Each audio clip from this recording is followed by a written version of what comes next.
And I think we're live at long last. Welcome back to This is Dundermoose. I'm your host, This is Dundermoose. And you guys know, you already know, I've been trying, so get that thing out of my face. I've been trying some different stuff lately. I've been doing some solo play. I've been doing interviews with panels and stuff. But my heart will always belong to the BrawnSteen.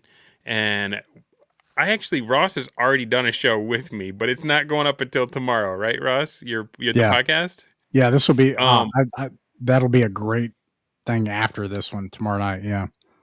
Yeah, so tomorrow night the podcast is going up. But while we were recording that one, I was like, he was like, yeah, we're running one of these. And I was like, man, why don't you get your guys and come on my show and talk about it? Because that's kind of what we do around here, right? Isn't that right? You know, some of these channels have like a big name for their fans. I don't have that.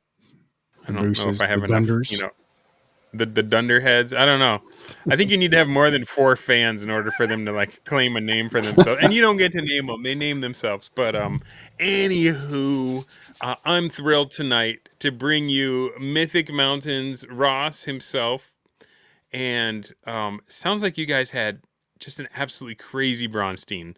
You wanted to meld a war game, a BrawnSteen, and a famous MegaDungeon. That being, you either say it Rappan Athuk or Rappan Athuk, or I don't know how you say it. But anyway, seems like you guys bit off a kind of a lot to chew. I'm curious how it went down. I'm curious what all the moves. You guys know how we do these things, so let's start off with Ross. Maybe just kind of set the stage. Yeah. What is this part of an ongoing campaign? Was this a one-off? Is it, if you've read Browser, is this a type 1, type 2, type 3 BrawnSteen? Where was your headspace when you were putting this together? So we're assuming everybody watching this knows what a Braunstein is. They're familiar with Browser. Is that a starting point? If they are not, now is a great time to go check it out. I will throw it in the chat. But you want to just do that in a nutshell? What is a Braunstein or Braunstein or however we're going to call it? Yeah, and then what I'd like to do is like give 3 competing versions of what this turned out to be. But a Braunstein, and in fact, I'll kind of allude to this, is in my opinion a type of war game. It's prior to Dungeons and Dragons coming out in 1974. In the late 60s, there were these war game clubs, and they played in a free Kriegspiel style, where they had a ping pong table, and they had clubhouses, and they treated it like it was a world. And they would send each other letters, and they would compete, and they'd stab each other in the back, and it was wild and crazy. And that was the cauldron. That was the primordial soup of Dungeons and Dragons. And you and some other people have now started playing that way. Like, never mind the old school Renaissance or whatever. Let's go even further. And so this is arrangement. Let's outflank them. Treat the world like into a real the place. Primordial stew. Time matters. PvP, you can kill each other. And there's just a lot of elements that are very different that to a conventional role-playing game. For decades now, people would say that's exactly what you shouldn't do. And that's PvP. Are you kidding me? Right. And so people might get upset. Yeah, we what we did was we had a Rappan Athuk is our classical adventure game, and we were already taking advice from the 1E DMG. We tried to run the game mostly by the book. We read old zines like the Strategic Review, and we used a retro. So you guys are you're not just like late. You are steeped in this stuff. We're looking at the original zines that were coming out at the time. Yeah, we referenced the 3 Little Brown Books a lot. Those were kind of we ported some rules back from that, and we were trying to treat the game as, at least on an experimental basis, very seriously, and try to do what the book said, out of curiosity, just to see what happens. And so in the three little brown books, as you know, in the third book, it says that time, for example, when you're not in a wilderness or if you're not in a dungeon, it passes 1 for 1. It has the 3 different modes for time, Mm-hmm. right? And so we were doing that, and we had a table arrangement where Careful now, Ross. You can get some people riled talking that language. Yeah, I'm and here to tell you. even like, well, it's what the book says, and we can have that battle, right? But But before we do, I do want to call out. Bradford Walker says, "I'm here post birthday dinner. Happy birthday, Bradford Walker, man. Yeah, I hope it was a good one. I hope you feel celebrated today, brother. I love your blog. All right. So, oh man, so we have this game, and it is the first step into the best D&D of my life. It is the best D&D. I wrote a blog post about it. This was the best Dungeons and Dragons I've ever seen. But we had we would meet once a week, and then we had sometimes multiple tables in the same world, like in the same campaign world, and they could play in different places, mostly like a mega dungeon loop where you start in a town and you travel through a wilderness and you go into a dungeon. But there were also factions in the overworld, and they would have battles. We had mass combat. I used chainmail for that and stuff like that. Oh man! So we have you are living the dream. You've got it all. Right. So here it is. We for 3 years build really a community where this amazing original Dungeons and Dragons community. The game is like a well-oiled machine. Some people would complain about things like level drain or fighters being weak or whatever. We had conversations about things that would come up, but for the most part, it works really, really well. And I decided to take that and like crash it in the ground as hard as I could. And that's kind of what happened. So you had what Bradford says. This looks like something ideal for a clubhouse environment. It is so Mythic Mountains is a clubhouse. It's a digital international online clubhouse. Yeah. And it has been for all. Yeah. The way you described it to me when we were setting this up, and like I just latched onto the quote because I'm like, that's where my thumbnail's coming from. You said it felt like bringing a BMW to a demolition derby. Yeah. And so like a lot of people had invested in this. Here's how serious this was. This is how serious this is. By year 1.5, we had a real life player die, like in life. Like he passed away. And so this was something we were really close about, a lot of us. And we really cared a lot about it. Now they know when I run this game, I don't shy away from death. But I had kind of stepped away for a while, and I was doing different things. I'm always experimenting, and I just cause trouble. I can't just be normal. I have to always be doing something, experimenting or whatever. And even though this thing was so great, it was working really well. And anyways, I come back in. I take over the game as it's about to end. So Rappan Athuk is also the longest running OSR actual play on the internet. It's longer. It's longer than 3D6 Down the Line's Ardenville. It has over 120 episodes. Critical Role has over 500. So we have like the longest artifact of play of like what does original Dungeons and or what does classical gaming look like, and you can see how I dorked it up along the way, and you can see all the things I did, and you know what though? Just let me pause on that for just a second, because in the BroSR and when we're talking about rules as written, that is an ideal that we try for, and I worry that some people never start down the path of gaming enlightenment that you have trod because they're worried. What if I get something wrong and then it's not rules as written, right?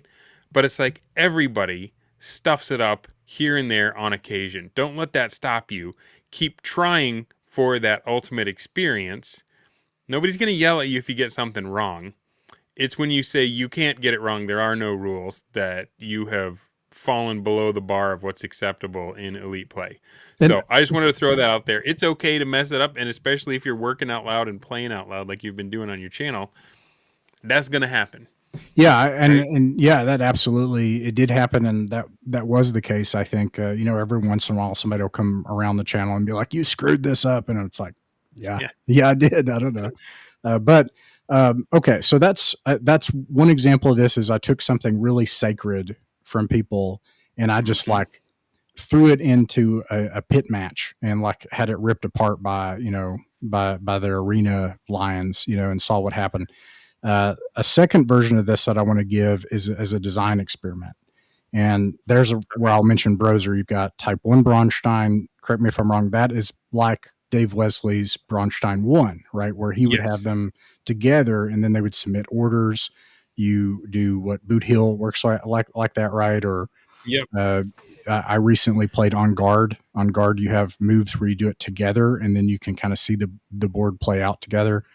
And then Interesting. you've got a Type 2 Braunstein, right? According to Browser, which is to Yes. say, hey, what if it was more like play by post? And I never Mhm. really liked play by post. I never got it. But the idea being, hey, we'll have this living world element in the background. You can submit an order and it's going to be at an order's cadence.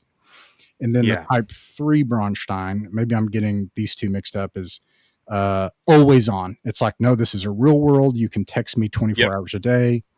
Okay, so Yeah. you've got these three modes.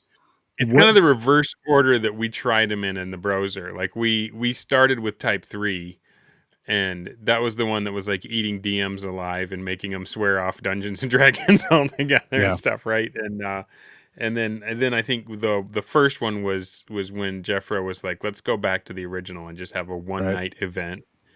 And So you and the did a second Type one, at least 1. the second one the second one Yeah. that I tried with Jeffro was the Type 2, where it was Okay. like um play by post. The referee would take everything that was submitted to him and then craft a new thing that happened and then let it out into the world, and then you had the next round to try and figure out what you're going to do in response. So So this yep, this you I got it would right. say what we did was we took 3 game layers.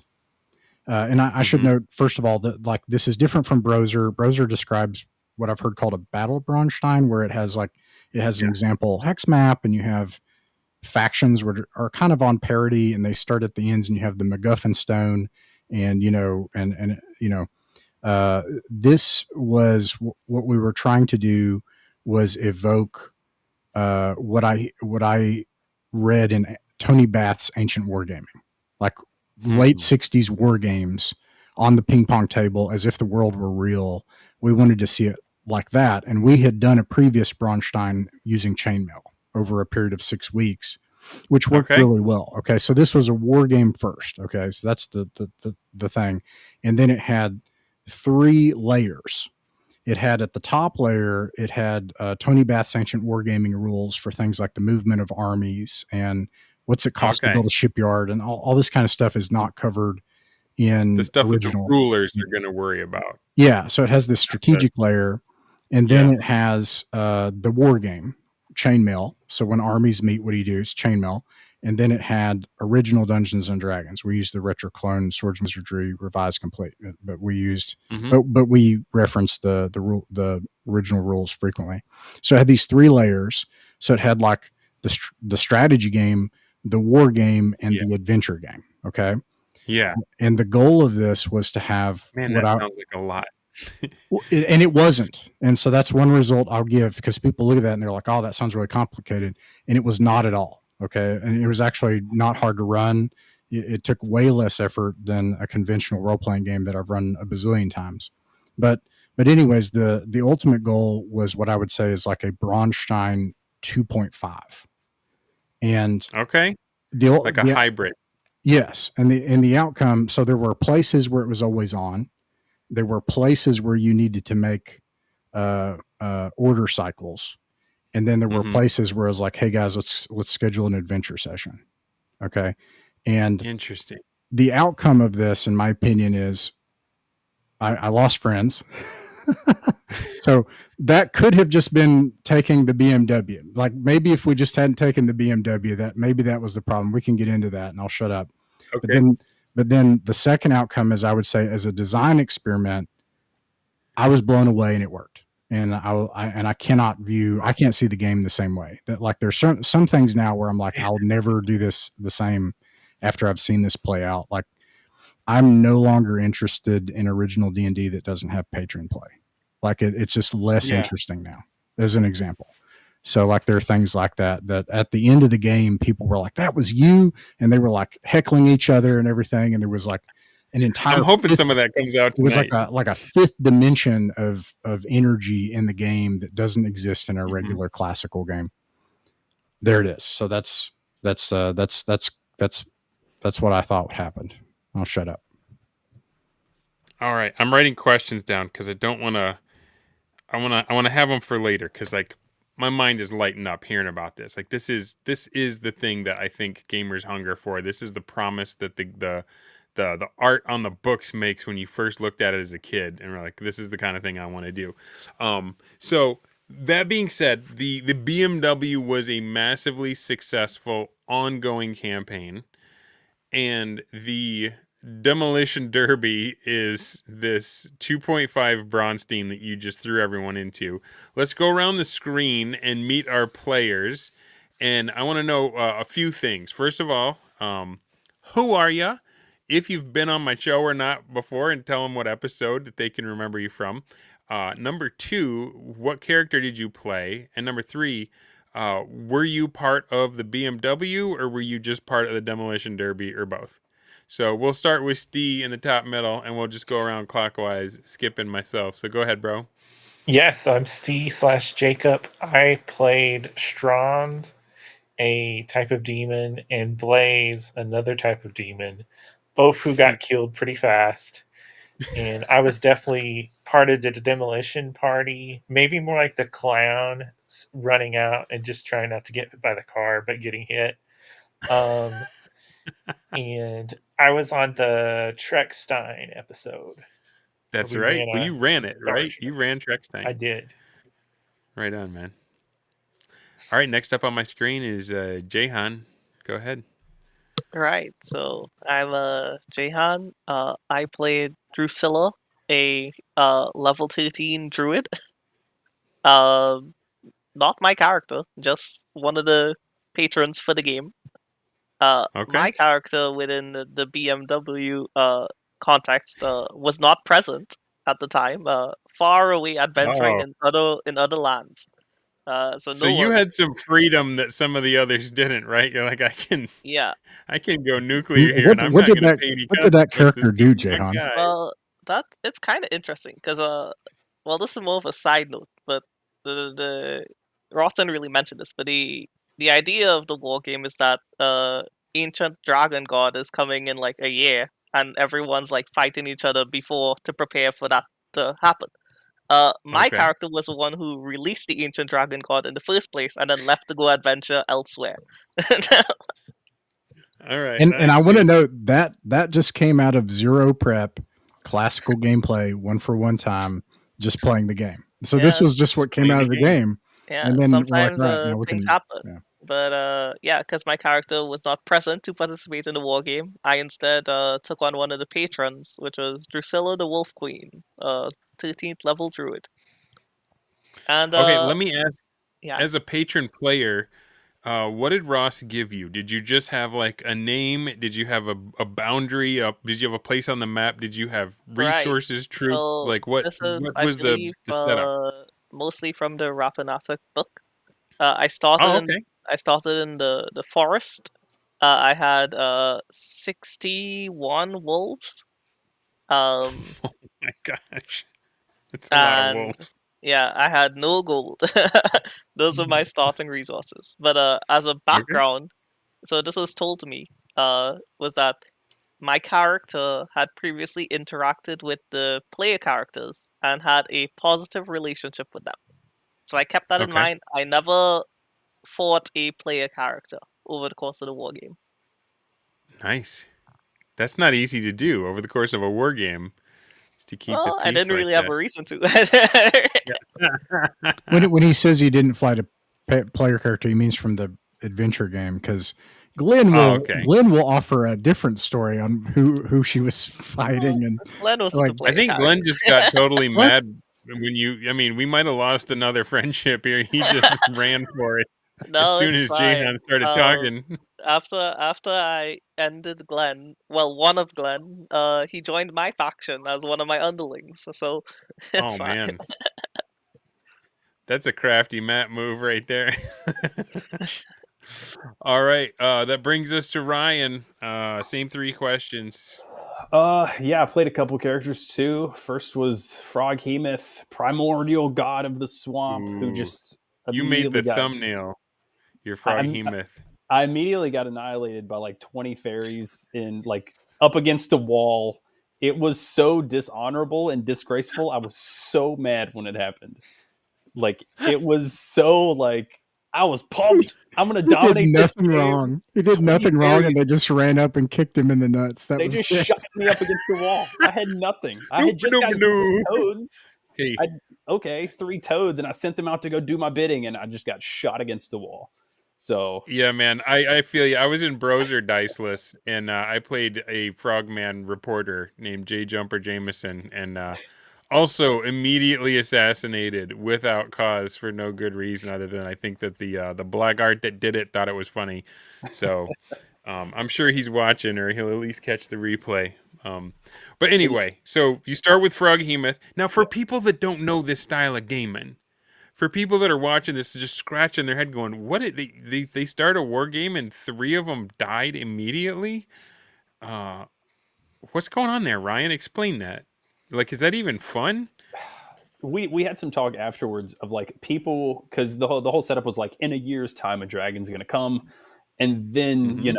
you guys have a limit to fight, like a year to fight it out. So we were like, some people were like, okay, I have a year. Other people were like, we only have a year.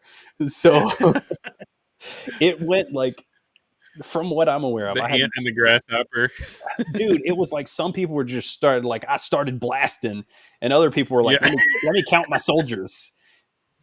Like, yeah, it was wild. So the people that thought I have a year, did they display what you would consider turtling behavior? Because I feel like that's always a tension in a Braunstein, is that some people are like, I'm gonna go put my imprint on the world and probably get ejected from the game early, but I'll shake things up. And some people are like, let's hold back.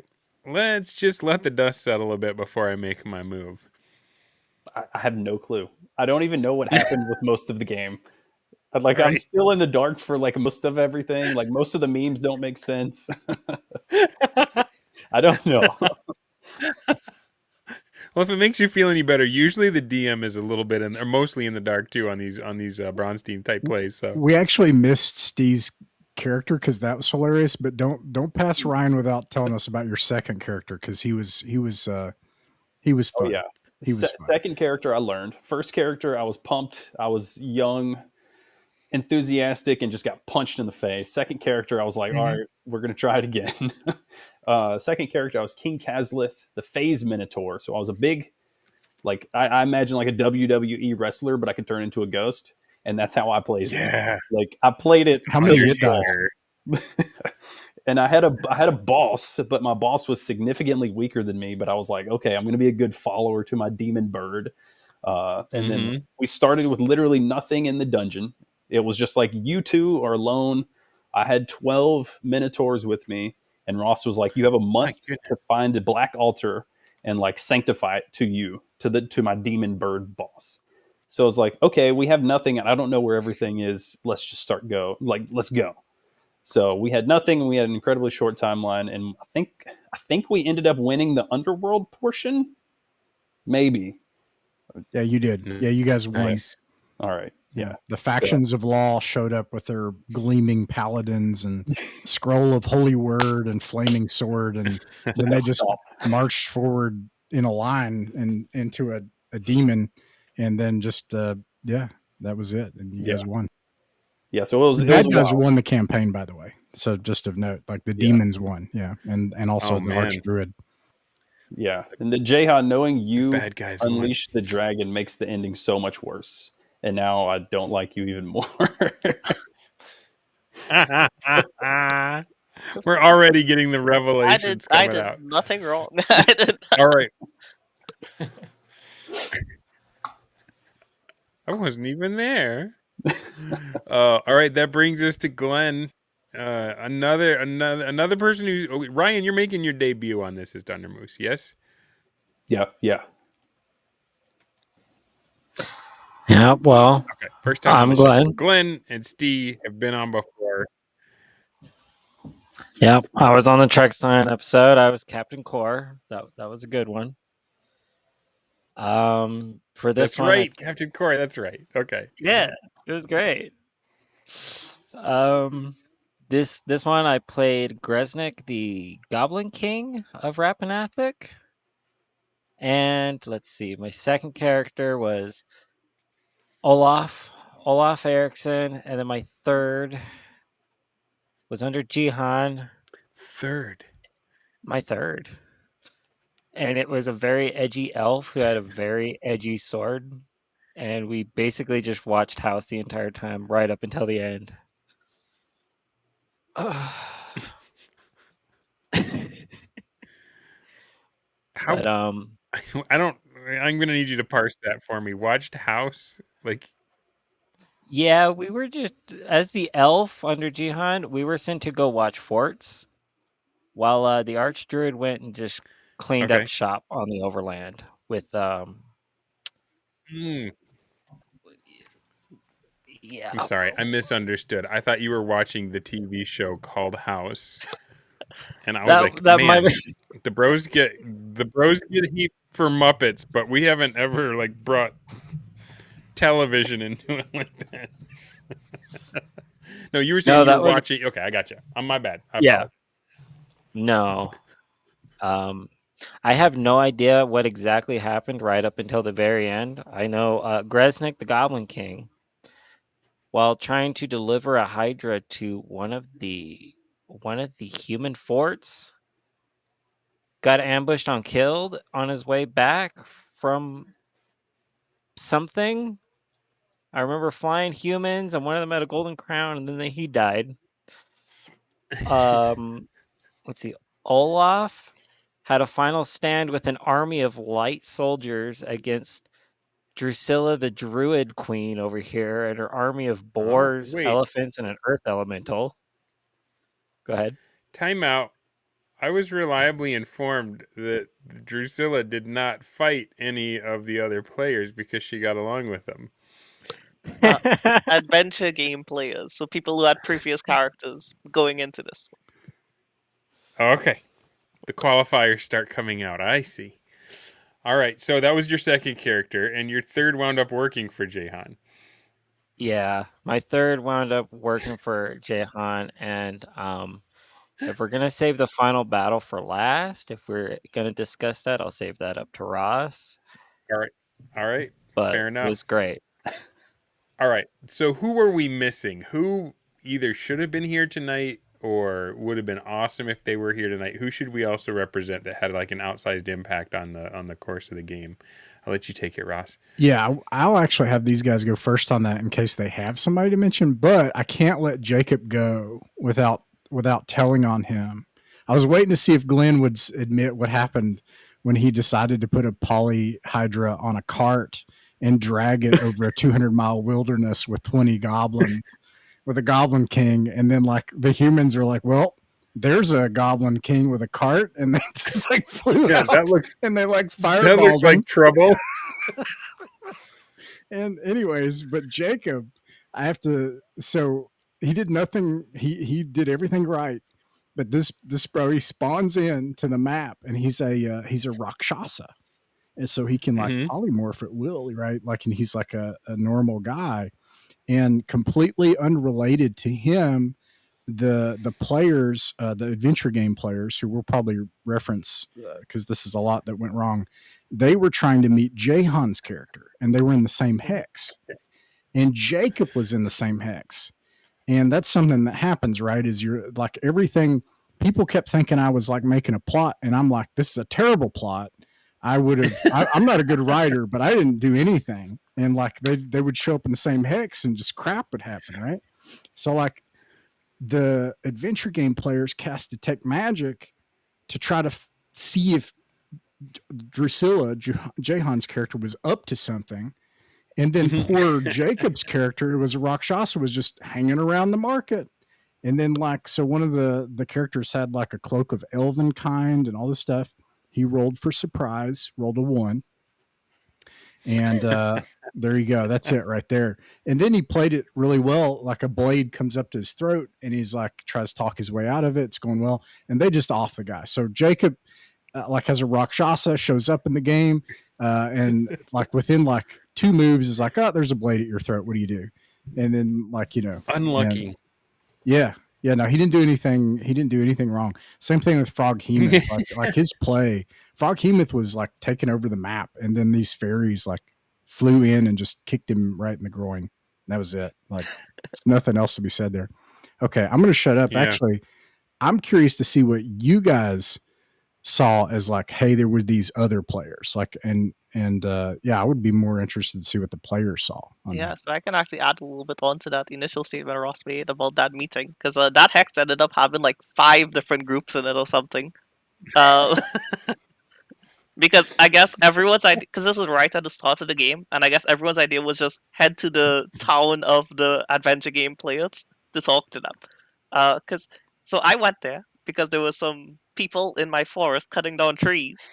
And I was like, hey, don't cut down trees. And they were casting detect magic. Wizard should know better.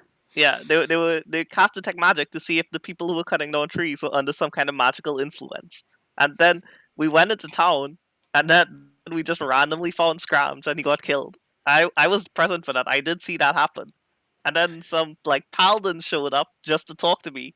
And then like John's character, King Uphel or whatever, showed up as well. And then I just left because I was like, there's way too many people. You're like, if bad things are happening in this nexus, I'm just going to step out. Yeah. 1 hex over. I think most of my interactions for the game were against a lot of Vikings.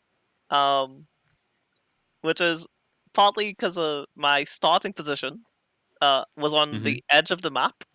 So on one side, I had Cadence Rest, which was the adventure game, and semi-allies. On the other side was the edge of the map, so there wasn't any warrior about there. And then to my south and kind of to my east, there were Vikings. So I just went straight downwards and then straight eastwards, conquering every Viking in my way. Nice. Just feeding them to your 61 wolves. And on that note, I'll say one of the people who I think I would mention is the controller of the patron faction. It's both, by the way. So like in this game, I didn't really distinguish between the two as clearly. I was like, if you're playing, you're a patron. Another important note, that is to say, like, you start the game with something significant, but it was intentionally asymmetric. Okay, so like, all right, and that was on purpose. So like, you had poor Scramge here. He was just a Rakshasa who had a grudge. That was it.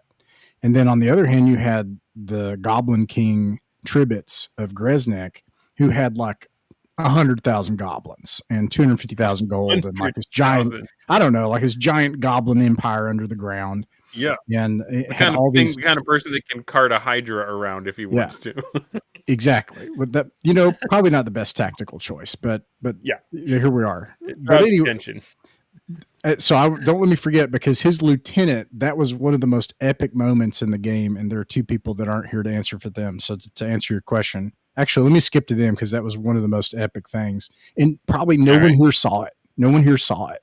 And that's the thing, is there's all this stuff that happens and you don't even see it until the end. And then you're like, what there was like a 5 mile deep, 120 mile wide mega dungeon with like 40 levels with different factions in it. Like, there are people who are like, what, And so like, there was a vampire lord named Agamemnon who was so powerful, he could cast, and this is different than in AD&D, right? So that's just important to note that magic is a little bit unhinged and not very well balanced. He could do monster swords and wizardry rules. Yeah, and we would go back to the originals and compare it, because we were trying the best we could to figure it out too, like that, and monster summoning 7, and he could cast permanency. And so he was just like spawning these monsters. He was just And populating the dungeon. yeah. And so at one point, this dude, he hasn't stepped out of the dungeon yet. He's in like a massive area in the dungeon, and it's in a level up above where the Goblin Empire is, right? So like you have what's called the Great Caverns, and then the Empire of Greznik. He summons a purple worm, and this thing is like causing trouble, and it's killing some of the monsters he summoned. He's like, this is not useful. And so he like forces the purple worm into a big hole. And it's like, you know, that scene from Matrix, the third Matrix movie where like robots are coming in from the ceiling. And there's the like, squids are coming in, and they're squids just are like like coming in from the ceiling. mechs. Like, so like these giant monsters, like they were like golems and like this like purple worm and stuff. The stuff's coming down from the ceiling. And at the same time, Tribbits decided to march a polyhydra overland. So he disappears. So his lieutenant is back there, another player, Jim. Jim's an MVP. And Jim, meanwhile, the Goblin Empire of Greznik is fracturing, and there's a rebel group that's like trying to overthrow Jim's character, who's left in charge. The Goblin King has disappeared. Rebels are about to attack the city, and then there's this hole that opens, and these giant monsters descend on Greznik. And he just looks up and he's like, "What?" You know, and Jim is great because he's like, "I'm going to turn this around," and he does. And in the book, the goblins have a few advantages. They have some powerful characters. They have a mechanical Iron Titan. And so they activate this thing, and there's like a kaiju battle in the goblin city of Greznik while they trick the rebel army to come into like a flood, and they wash them out. And he's just like turns it around and like snatches it. Holding the fort. Yeah. And then like, so it destroys almost all of Greznik. And then at the very end, you know, like there's these demon overlords, which Ryan played the lieutenant of one. And they take over the underworld. And very wisely, this goblin lieutenant's like, well, I have a new boss. And so then like, in my opinion, he wins. Like, I don't know. So that's one person that needs to be mentioned. The Viking guy, Elven Viking. He was amazing, actually. And what happened is he went from town to town, and he consolidated the Vikings. He did all these power plays. They were incredibly clever. He invited people out to duels and tricked them, and like all these schemes and everything. And he had other players that were working with him, and the players were genius. They were so clever.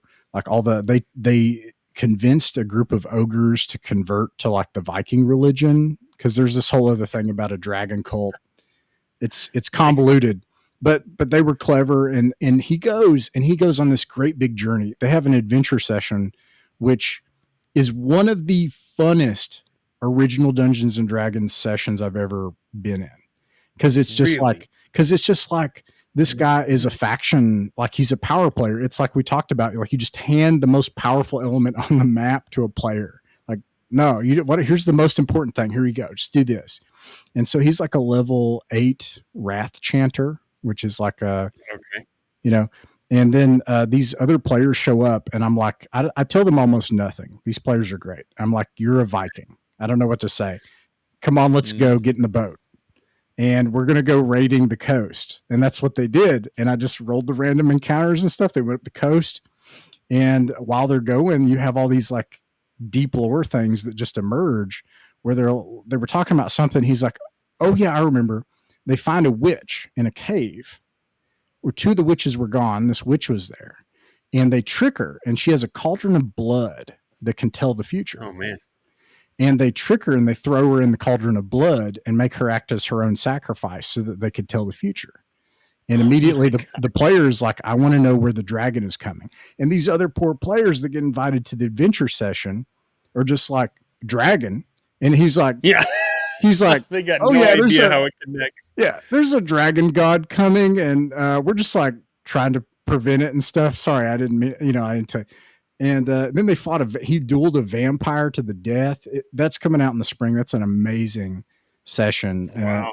And it's kind of, so the thing is, like, you don't have to you don't have to stew any of that up anymore, right? Like that's happening in the background. Bradford Walker says it here. He said, I launched the tower with type 2. I maintain it to use to inform the standard table play, right? So like there's this entire substrate to the game that wasn't there before. So when you show up and you're doing an adventure session, it's only stake. You're not trying to do any of the other stuff. And anywho, that was awesome. The Demon Bird, I don't know, he won. That was Ryan's boss, as it were. There's two players working together, but they were brilliant. They were really good, and they made an alliance with the Vampire Lord, and then they entered a battle with basically the other main competing faction. There were kind of like several competing factions of chaos in the underworld, right? And they had formed an alliance of two of them, and they had this final showdown where like a Titan was fighting with the Vampire Lord and the Phase Minotaur, and like it looked like they were going to lose. I thought, like, now it sounds like this type of play sets up some really cinematic set pieces where it's just. I will tell you, I completely screwed up that session because it broke my brain. It was the first time. It was the first time I actually had to look at the rules and say, what if the other side of the rules are a player instead of a monster? Like it utterly broke my brain. My brain just, the session will come out in the spring and you'll see me just like in like completely normal gameplay just shuts down. Just go to buffering mode. Yeah, just exactly. So setting that aside, it was epic. And we broke the game. Like we did max level spells, like all on screen all at once with like everything. Yeah. And it was nuts. So here's one of the things. Well, and let me. This is the last one because I think I can group all these together. And I apologize. Well, can I just make a point before you get to the last one? While we're still on this about hitting a moment where you need to check the rules. People that are not used to this style of play, when they see how tightly we hang on rules as written, they don't get it. They're like, why on earth? Why not just do what you want to and rule of cool?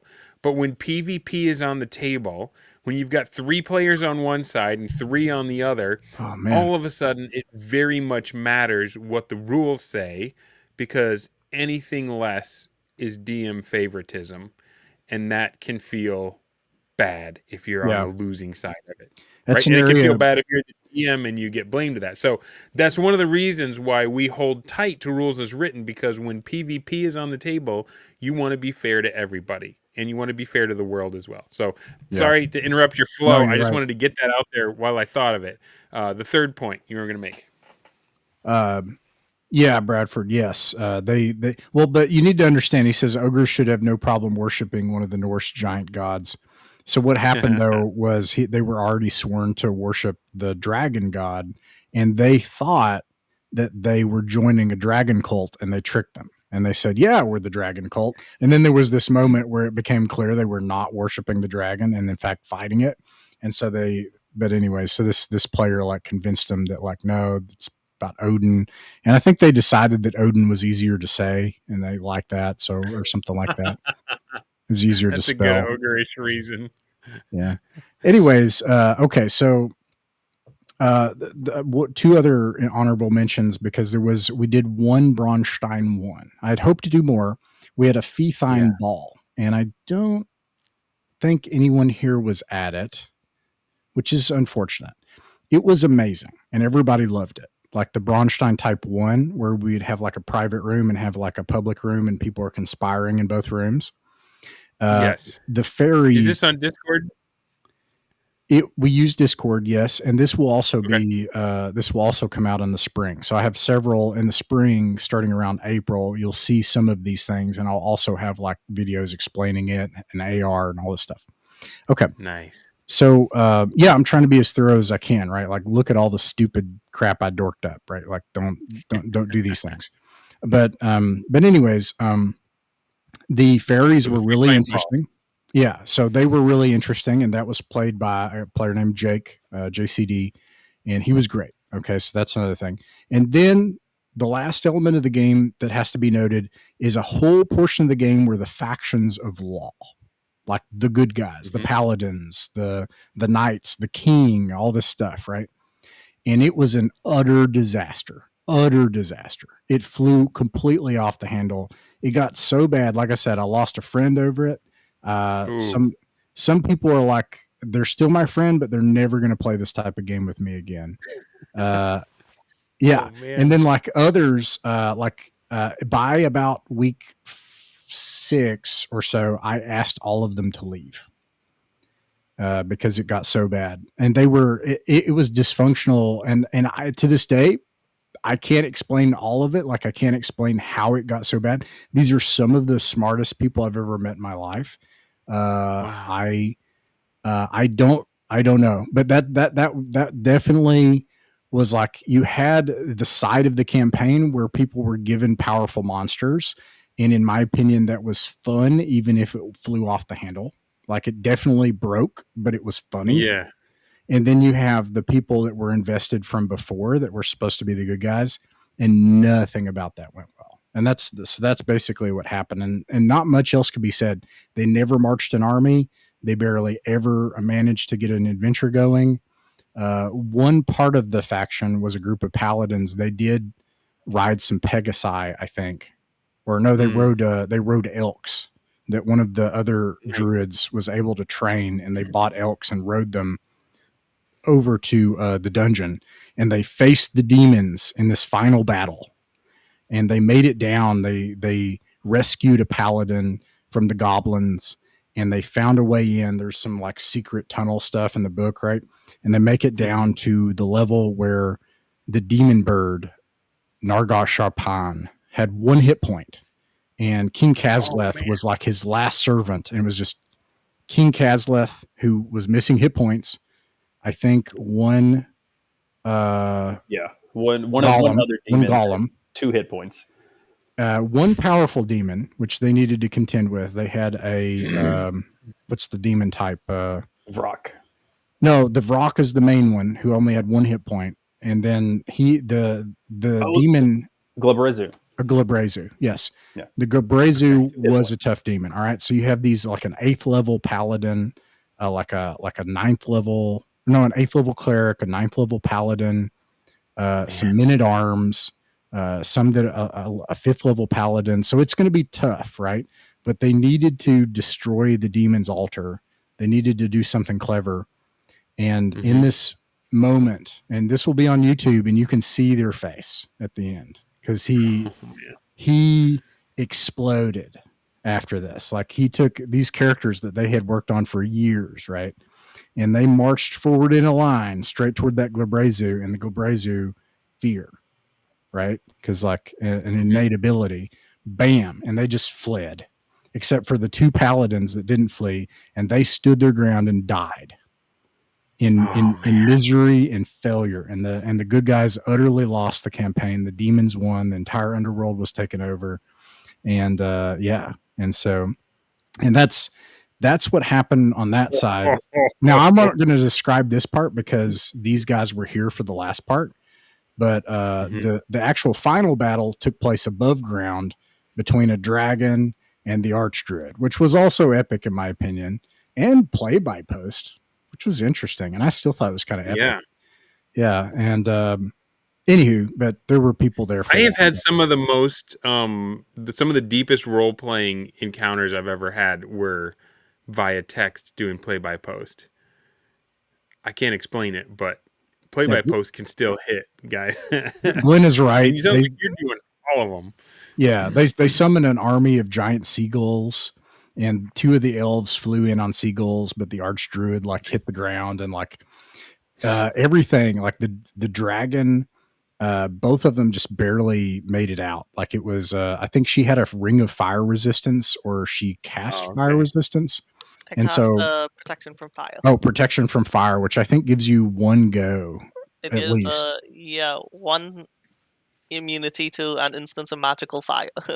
Yeah, and they were also, the dragon could cast invisibility. So there was this, and I think, weren't you invisible at one point? So there was like submarine warfare of these 2 powerful entities trying to track each other out over the battle, and then like and everybody, and this happened because it was play by post. It happened where everyone had like the popcorn and they were watching, and they were just like everybody was like watching and rooting for their side. A bunch of people were like, "Kill that freaking druid! She destroyed my army," you know. And, yeah.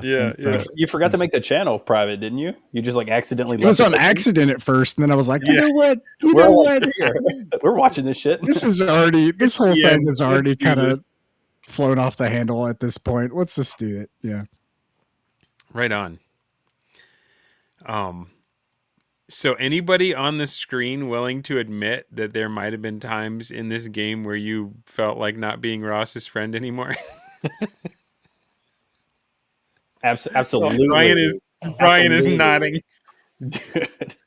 I've never played like this war game stuff. All the stuff's new. Ross like mentioned it, and I was like, okay, cool. I started watching your channel to like learn, and I was like, all right, cool. I started playing. Froghemoth was like the worst case. I apologize to Ross. I was given like paragraphs of orders. I needed details. Where is this enemy?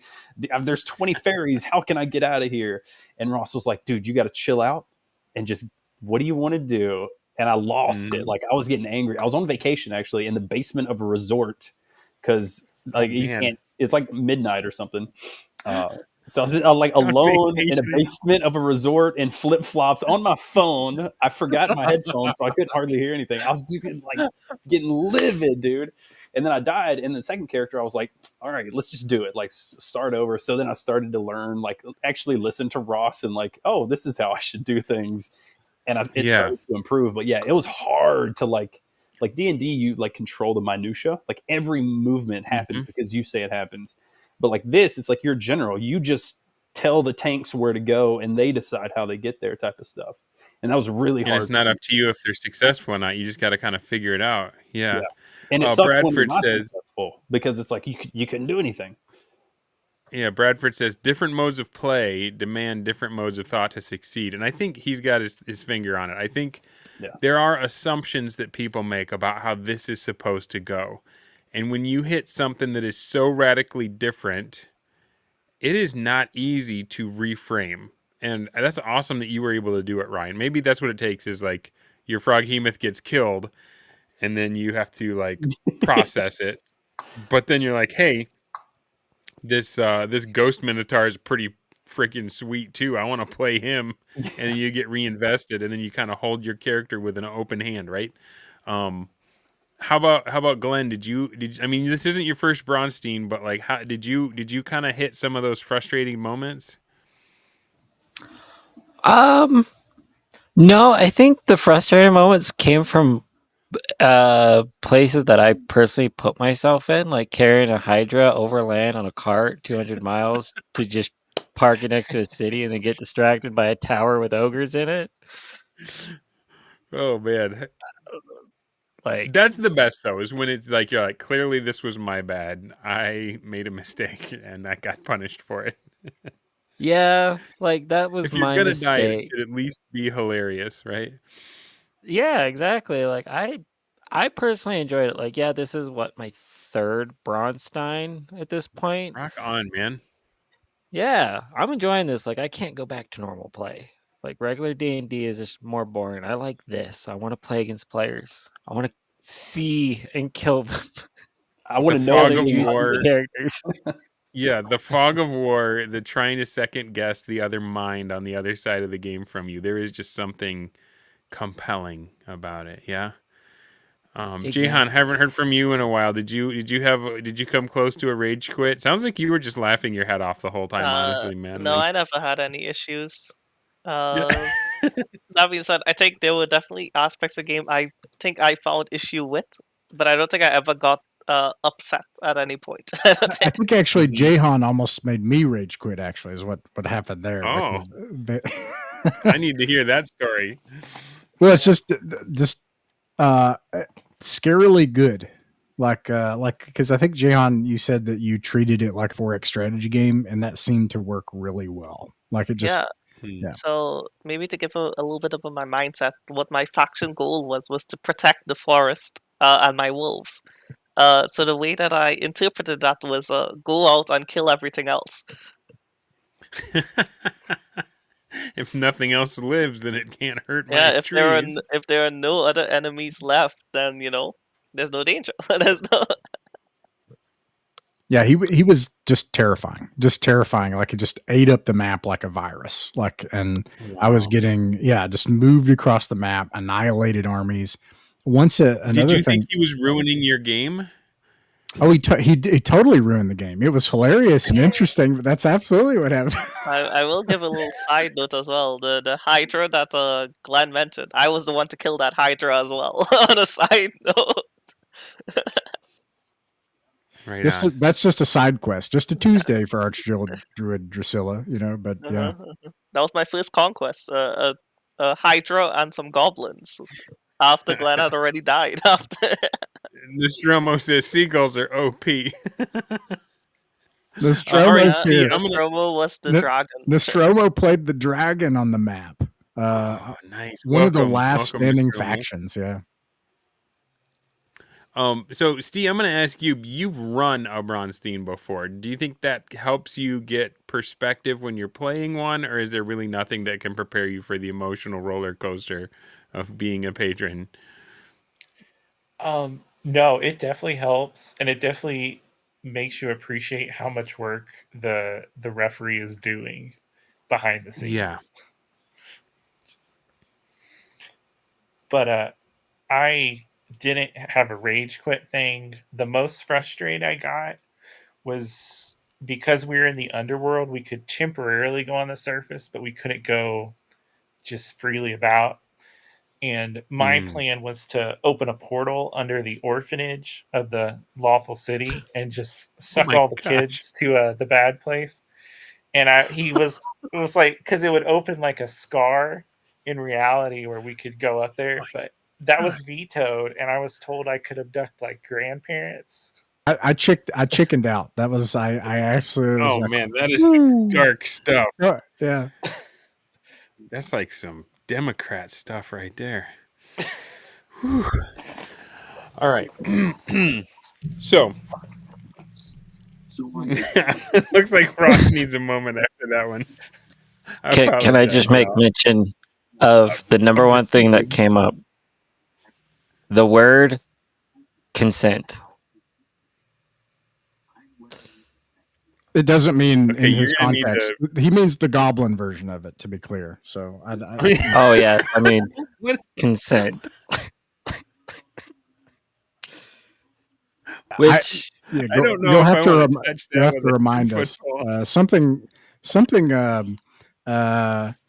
But you know what? Let's get deep for a second here. There are things about agency and consent. There are things about it that what is agency? And I think coming from traditional role playing into the never mind non-conventional or conventional, like never mind that, just coming into the old school Renaissance, the big threshold moment is when you begin to see that agency is not control of the outcome.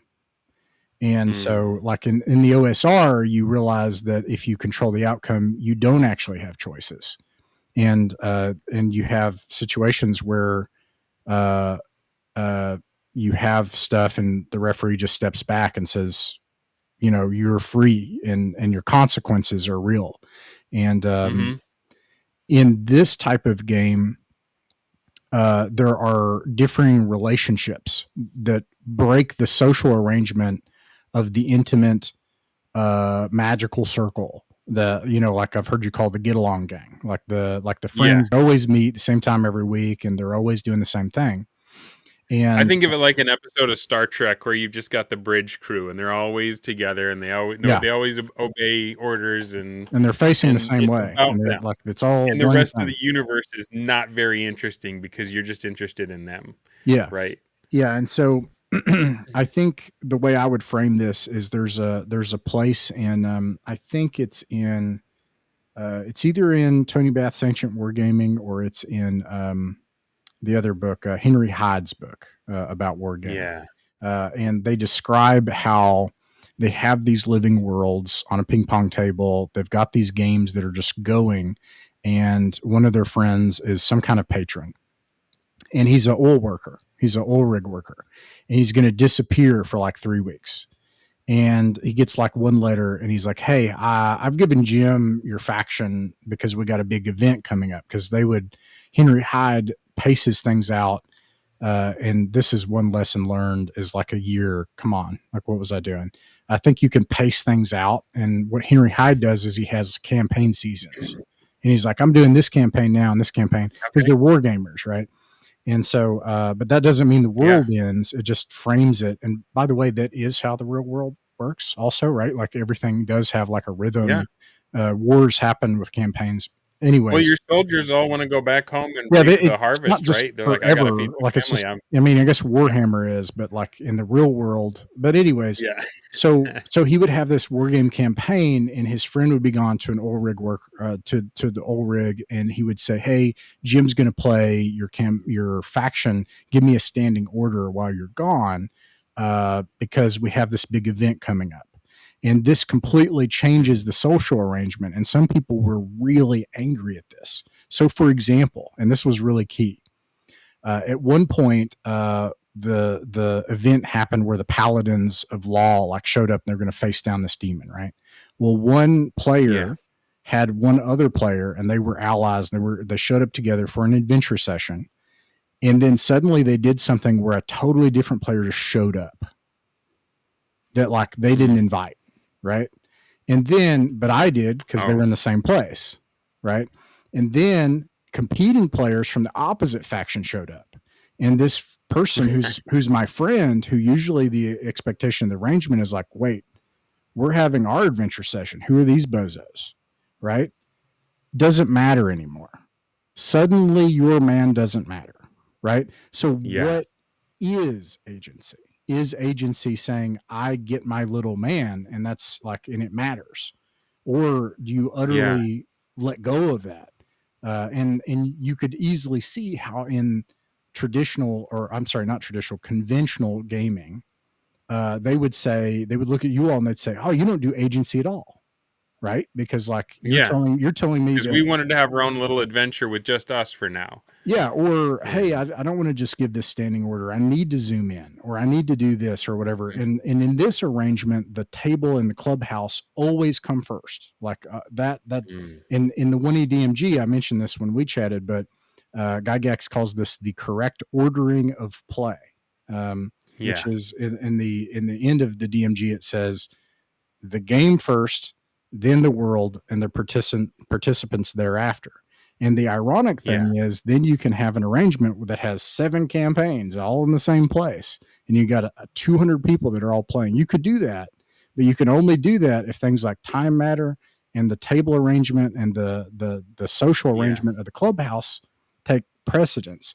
So, to take that a serious turn, I don't remember what you're talking about, Glenn. No, I remember you mentioning it. I can't remember what happened with the consent thing. It was something sort of awful, if I recall, but I can't remember. But it came up a few times. Yeah, you tell me. But just to say, that's something that came up. Because you're dealing with some deep assumptions, right, about what this game even is and how like it's social expectations, right? Like, and I get it, right? Like when you show up and your friend, because I told my friend this because I was trying to empathize because he was mad. When your friend says, "Hey, do you want to go out and get something to eat sometime, like, and you want to hang out?" I'd be like, "Yeah." And you show up and there's like 20 people there. You'd be like, "Dude, what are you doing?" Right? So I get it, but like this is a huge mindset shift. Huge mindset shift. So, anyways, sorry, Glenn. Yeah, tell me. I can't remember the consent thing. Well, the only thing I was gonna bring up, I think it was week 2 or week 3. And I believe these were the law factions. Because what Ross forgot to mention is when we were doing our play-by-post, everybody had their own channel. But we all had this free lobby chat that everybody could talk to each other. But of course, we can't spoil what we're going to do, or it puts us at a disadvantage. And so somebody mentioned polymorph other as a spell. And they were asking the rules about that. And would somebody require consent to do it? And we were going all along down this line. Yeah, now you remember. They get a saving throw if they don't, right? What happened is believe they murdered a bunch of horses, and I made it as bad for them as I possibly could. Is that like so? You look at AD&D. It says I think it says in AD&D that the creature has to consent to it, and then can still die of shock damage, and can still die. Yeah. So these horses are like these perfectly loyal, like pristine, pure creatures of heart, right? And they're like, we're going to make a Pegasus Air Force, which I did think that was cool. Nice. Like they're going to make a Pegasus. That's a Air great Force. idea. And they did. Polymorph all your horses. Exactly. So I was like, all right. And these horses, I would write it out and be like, the horse utterly trusts you. It looks you in the eyes as you cast the spell on it. And then I'd play that and be like, you lost 4 horses today. And then I would describe them burying the horses. And so they were like, well, they consented to it. And then like Glenn's like, consent. Yeah. So anyways, and that came up. I do have a question about that because I never understood why were you using an AD&D polymorph and not just the Swords and Wizardry polymorph, which doesn't require that consent. So there were several things. This was a mistake I made. So I should note what my principle is. Okay. So let me back up. All of this is an experiment, right? I experiment. One of the basis of this experiment is, what if we just did what the book said? What if we just tried it? Okay. Just a working hypothesis. So on that basis, Swords and Wizardry and 3 Little Brown Books don't tell you what to do. So how do I interpret that? And early on, a long time ago, I took an approach that said, what if I took the most liberal approach? I kind of do this with Classic Traveler. And what that is when the book says no, I will say no, and I will not budge on it.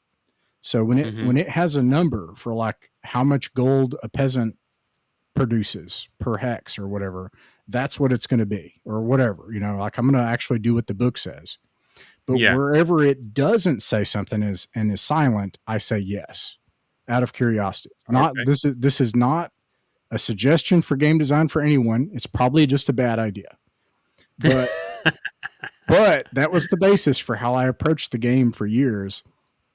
And then I got the polymorph and I chickened out. And I realized I was wrong when we got into divination magic. And like there were like multiple layers of divination magic. And there were people doing summon earth elemental and like stone to mud and like. Because I would say that was kind of my point with it, right? Just because I believe you thought polymorph was too strong, right? But at the same time, like I don't think it was anything really, because they only had like one high level mage who could cast it, and they could only cast it like once or twice, You're right. a day. There were actually multiple things like that. So another example is one player played a Coatl. And they were in the lawful faction, and I chickened out on like what the Coatl could do, and then in hindsight, seeing what you could do, and I would have had to have argued with the book directly with you. It wasn't a matter of interpretation, right? So I didn't say no. So then I realized, I was like, man, and that's a conclusion I came to at the end of the game, and I talked to Purple Druid about this, and the observers. I had Alchemical Raker, I had Purple Druid, and I had Cleric's Wear Chainmail. They were, I think those were my experts. Those are some strong names observing right there. Yeah, they were very helpful. And at the end, I kind of had this conclusion of like, man, this is a very high magic game. And I don't have an answer for that. When we did it in Chainmail, that was the same result. It seemed like magic just set the world on fire, and I don't have an answer for that. So, but it was unfair, Jehan, and that was a mistake I made. I should not have started pulling that punch then, because I didn't realize the magic that was going to come after that was like, okay, well, that was kind of pointless. They should have 2 Pegasi Air Force. Like, they might as well. That was interesting as well, right? It's that Swords and Wizardry, Polymorph Other, it specifically says they keep the HP of what is transport it turns into, right? So it's still just a normal horse effectively. It doesn't get any extra HP. Well, the thing about the Pegasus, probably anything. Well, the thing about the Pegasus is it's really, really fast. That's why they picked it. That's why they picked it instead of the Rock, Bradford. Compared to like me and Agamemnon, right? Like a simple control weather spell probably wipes out all those Pegasus. No, you're right. It was like utterly, it's bonkers. Super high magic. So anyways, yeah, that's Yeah. something. Let's catch up with the chat real quick. Bradford's got some bangers in there. He says, when you're playing, this is in reference to you guys saying that you can't go back, that the regular conventional style is not as fun. He says, when you're playing the man in the field, you're thinking about the details because you're driving the robot. When you're playing the leader, you're in management herding cats. And that, oh, I'm sorry, this one was more about the frustration of what's expected of you when you're playing. It was his next one that says, I can't go back either. And now I'm seeing the potential for playing this way in so many products in the hobby, but are crippled by conventional play dogma. And yeah, if you've been reading his blog, he's been reading the Riffs books. Good God, what a wasted potential. I have a soft spot in my heart for Riffs. I want it to be good because the setting is so good, right? So I hope Bradford can solve it. But he says, I also have an autopilot rule for the tower campaign for this reason. So I think that's part of the stuff that's interested to me. The question I wrote down a while ago was, how can aspiring DMs achieve this? We're talking a strategic level, a chainmail level, an adventure level. Like, what are the things that you need to get good at as a DM? And how can how can people that are just like having their minds blown by this stuff, how can they try to recreate it for themselves? Go ahead, Ross. Yeah, can I answer that? Yes, please. Because there's one word, and I feel very strongly about this. Because I get it. Like, I'm like, oh, we use chainmail, and then we use swords of wizardry, and blah, blah, blah. And there's like 25 participants with 20 different, like 3 different game levels and multiple different, and it sounds like impossible, right? Yeah, like what if I just play 5e and I can only manage that because I use D&D Beyond, right? I'm watching this video going, I'm at pains to be as evangelical about this as I possibly can, what I'm about to say. I ran 5e for 6 years. Mm-hmm. This game took less effort than in my little pinky finger than like every bit of ounce of my brain that took to run 5e. That is awesome. It took almost nothing, and it's one word: time. If it happens on one linear set of time, it's easy. And let me show you. Like, actually, I don't know if this will show up on the camera, but this is easy because it's easier than work. Like if you have an office job. Thank God I don't anymore, but I have in the past. And let me find it. Otherworld Wargame. Shout out to on my spreadsheet. You need to put your hand behind it so that there you go. This is, on my phone, a linear list of the next thing that's happening in time, because time is linear, 1 for 1. So when the thing happens, I put a thing and I said, tax revenue trade for Magnus, due September 8th, 2025. Fire and forget. I'm not even looking at it again. Bing. Oh, what's this? Oh, tax revenues due. Done.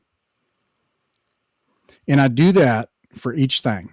Okay. Now, you could do this with participants for always on. So there were always on elements, but I didn't even think about it. I was living the level of effort in my gaming at this time, because I had a bunch of stuff going on, was lower.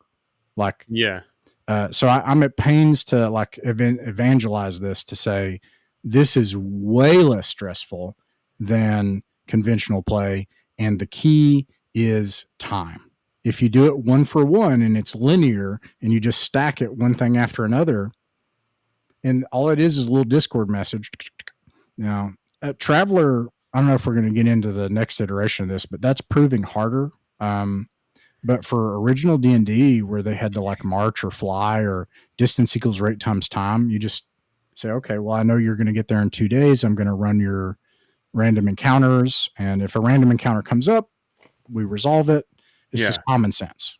So anyways, that is so crazy to think about, that you can have a game with so many more dimensions than conventional play. And more people can participate.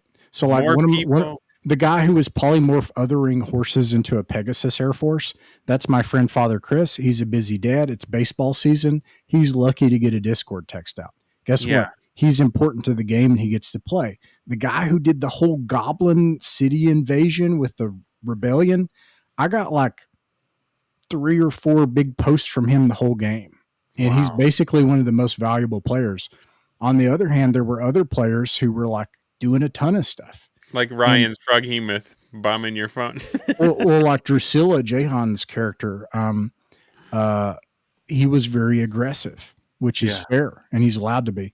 And there were times where I was like, he's like, hey, did you get my message? And I'm like, hey, sorry, Jahan, it's been a week, haven't been able to get. It's just like common sense, right? Like that's the thing. Whenever people, it's weird. People have like a nirvana fallacy with the 1 time thing, where they're like, oh, well, if you can't do it completely and perfectly, and if you're not tracking when you go poop, then you're just not doing it at all. And that's right. It's really weird. Like, 1-to-1 bathroom. 1-to-1 bathroom time. I like, but it's actually just a major tool where 25 people were able to play a giant campaign, all fighting and intersecting with each other in multiple ways. Yeah. On a map that was 100 by 200 miles over weeks of play with multiple adventure sessions.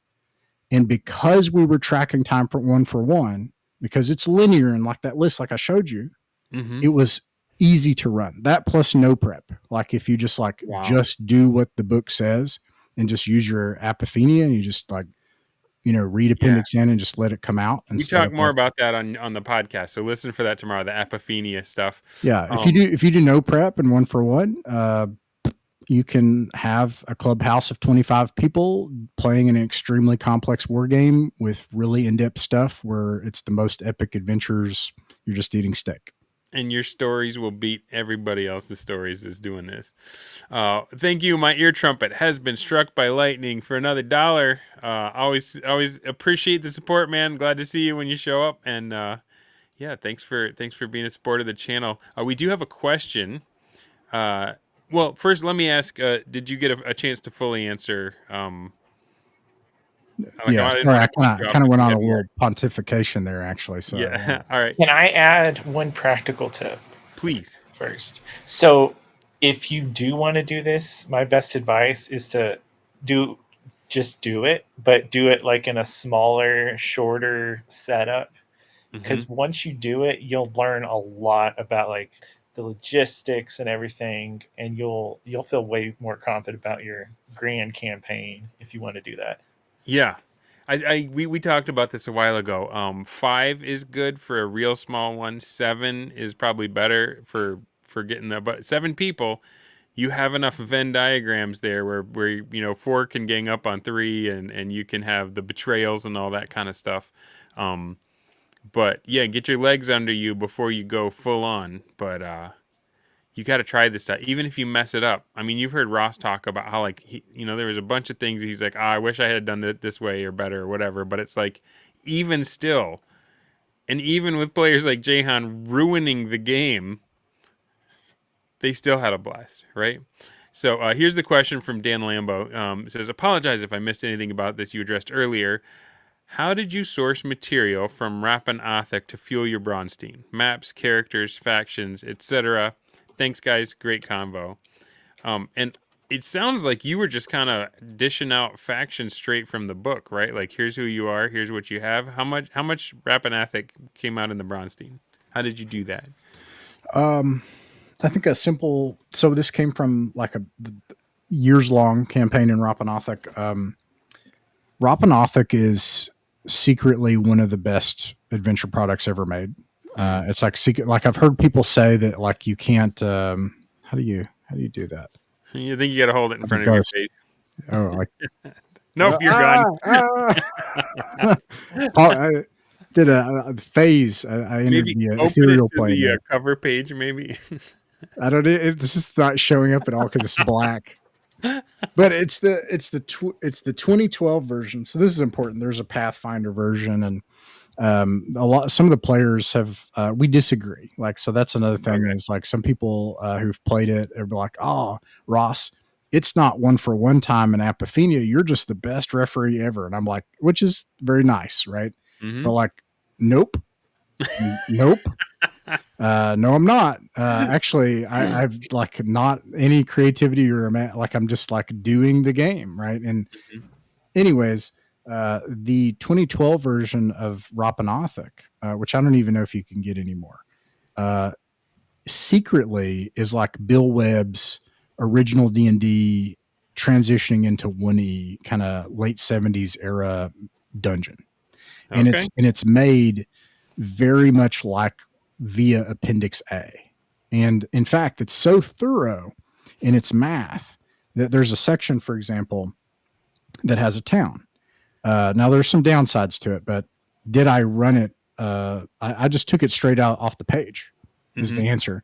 And there's a town, and there's merchants that will show up every so often. Well, the math for that is precisely the same as it is in the 1E DMG. I think that's where it talks about urban encounters.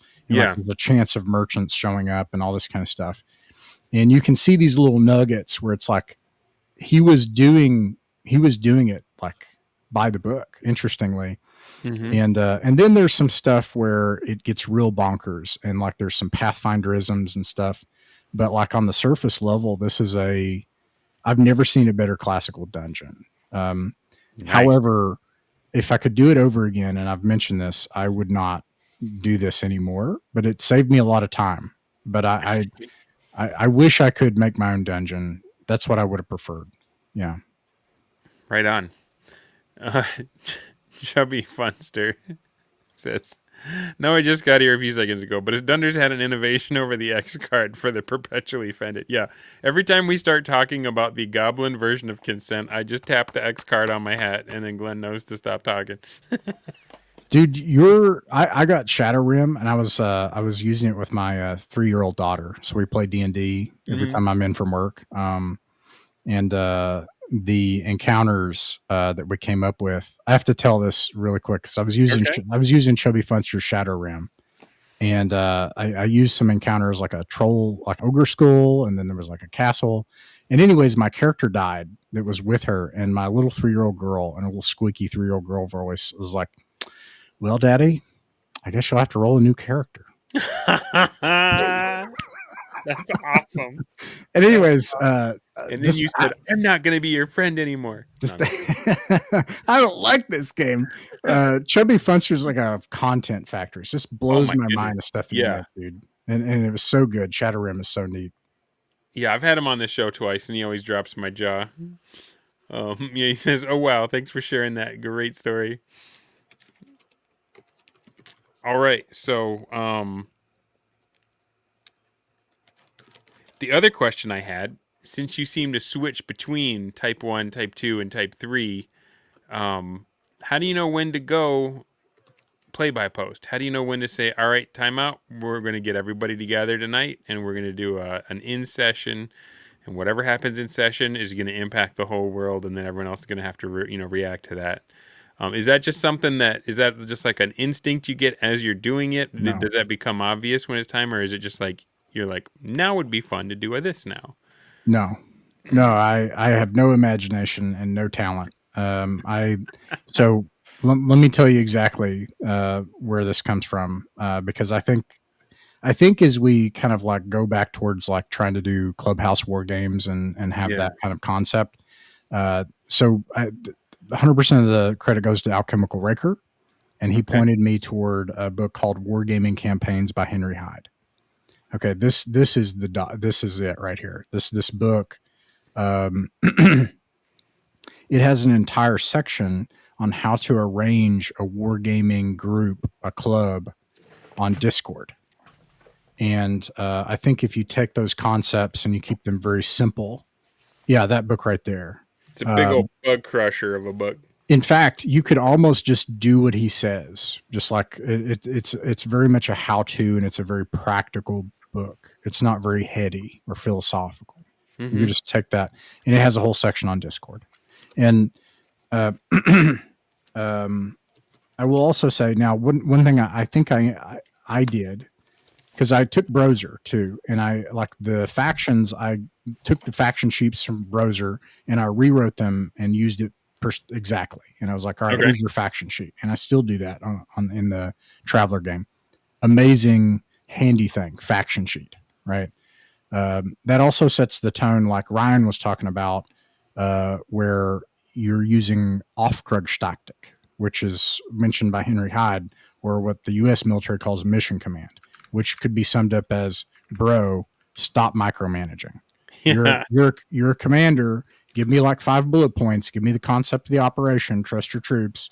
Don't be And then when we play the adventure session, we can get in the weeds. But like, dude, so like Henry Hyde mentions that.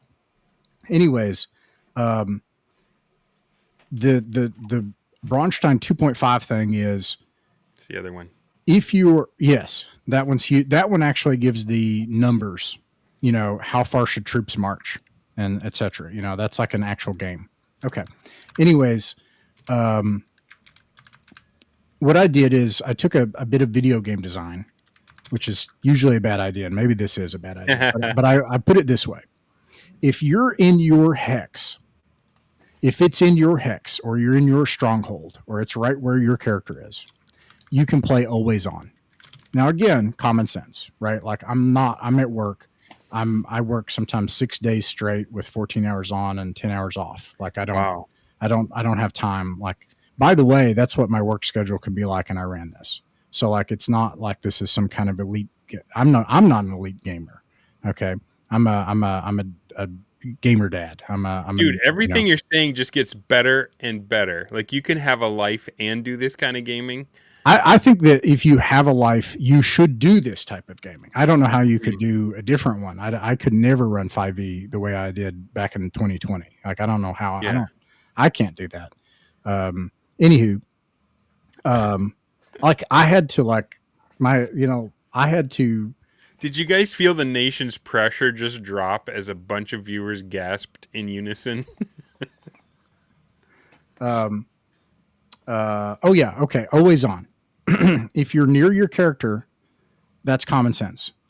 Somebody's in the same hex. You want to talk to a shopkeeper. You want to talk to this person. They're right next door. Now, and I'm doing better with Traveler with this. I'm doing better. Okay. I've learned from the bros on this. In this war game, I was much more in control.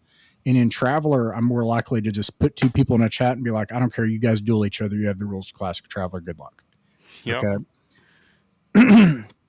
But if they're in the same area, always on, right? Okay. So that's the third. If it's a big move, I don't know, man. You do it in real life, or if you don't, you're probably not successful. If you make a big move, I'm about to literally move my family next month.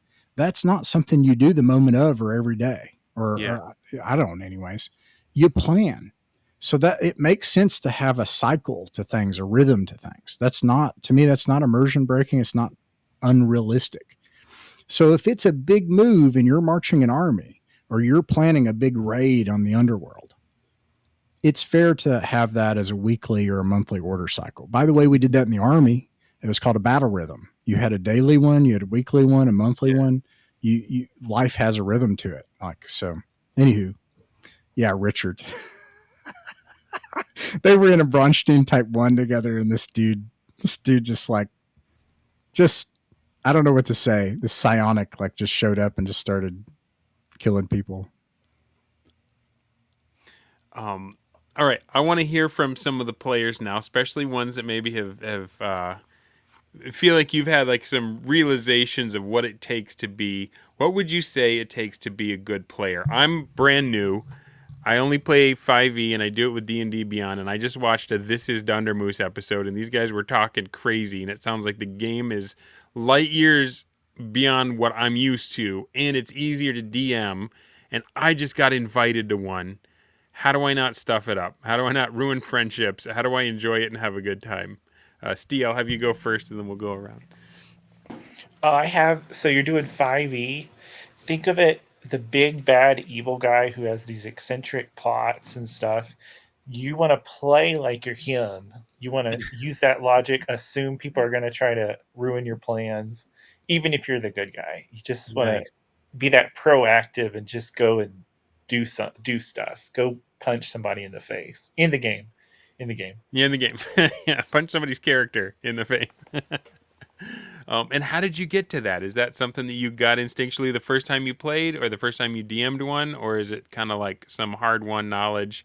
You go through a few of these, you get forged, and then you get better. So I mean, my origin of why I like this is I joined one hesitantly, and I was in charge of a spaceship, Star Wars. I was an Imperial, and I just ordered a bombardment on a place I knew some guys were at, and I killed like 7 people. And it just struck me that, wow, I could go and kill people. I could blow up stuff. You know, they can kill me. Darth Vader killed me a little bit later because I messed up some stuff, and it made sense, you know. But just yeah, the just dying and being able to kill other people, just it's so dynamic. I Right. thought you were going to say, and killing other people is just so good. Like I thought that was going to come out. Yeah, go killing again. It's one thing to kill an NPC goblin, but when there's a heart breaking behind it, that's when it's good. All right, Jehan, advice for a new player that just got invited to one of these Wargame, MegaDungeon, BrawnSteen extravaganzas. Well, I think my advice probably wouldn't be too good because I think I had more time than most other people did, probably. Uh, I think I spent quite a bit just looking at the Swords and Wizardry rulebook to try to get an understanding of my capabilities. The Chainmail rulebook as well, but I only really did that like right before going into battle with Glenn. I took a look at the Chainmail rulebook to try to get a vague understanding of how Chainmail worked. I think the Tony Bot Wargaming, I don't think I ever actually took a look at. but it didn't really matter for me, and the game ended too fast for it to really come into play. So I think just like the base system, I think trying to understand what your character is capable of would be my main advice going into it. Right on. So that does bring a good question, though. I saw you kind of light up, Ross, when he pointed out the learning the rules. I think that would be good prep, obviously, for the game master himself to know the rules of the systems he's going to be using, but also for the players. As you said, you get so much on your plate that you want to be able to rely on the players themselves to be able to self-adjudicate combats, like in Traveler. And so part of being a good player is showing up, saying, all right, what are the rule systems we're using for this? And taking the initiative to understand them and be able to maybe not have the whole thing memorized, but to be able to adjudicate when there's edge cases and it's player versus player that get to something you can both agree on. But yeah, if you're the DM, I feel like you just got to know all of them, right? Because they're going to turn to you if they haven't got that baseline level, or even if they have read it but they're not familiar with the edge cases or the places where you need to do Rule 0. Now, I'm not against Rule 0. I've said for the places that the rules are silent, there's Rule 0. For everything else, there's raw. So make sure that it's actually a gap before you Rule 0. Don't replace a raw rule with a 0. But that's one of the reasons why they're so important, is because when everybody has committed to them, you can say, all right, you guys are fighting. I got to go adjudicate this spaceship thing going on in the other chat. Let me know who wins. Good luck. May God have mercy on your souls. And then you just peace out and let them fight it out. Ryan, I'm interested in your perspective on this because this was kind of outside your normal experience. Your advice to somebody trying this for the first time. Dude, you could have a lot. If you've never done this stuff, like leave what you think you're playing like behind. Like this is a new thing. It's completely new. It's like you're a deer hunter and you go out in the woods. Like, the game.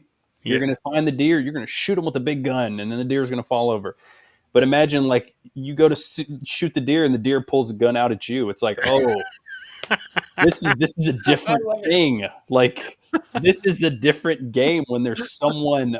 It's not like, oh, the DM's going to play little dumb goblins. It's like, no, there's a guy behind the goblins, and he's a smart dude. And he thinks you're the deer. Yeah. You're both deer looking at each other. You don't realize who's the deer.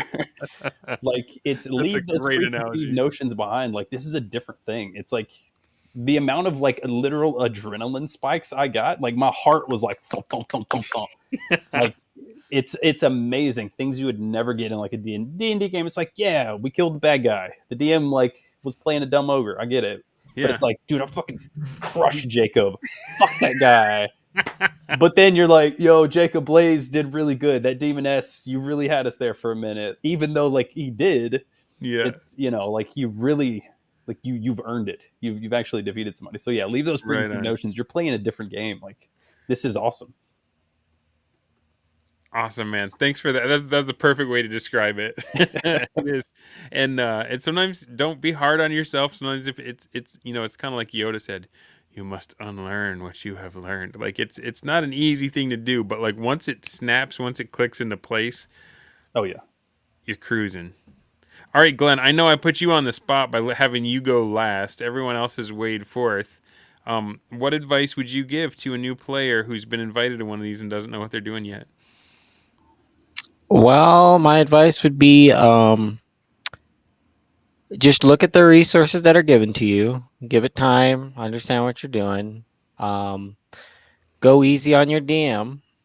Don't just constantly message them all throughout the day. That makes them quit. That And makes them pull the plug on the whole campaign. I have experience yes, personally with this. yeah. Don't give your DM some burnout because he's managing like 30 other people at a time doing the same exact thing.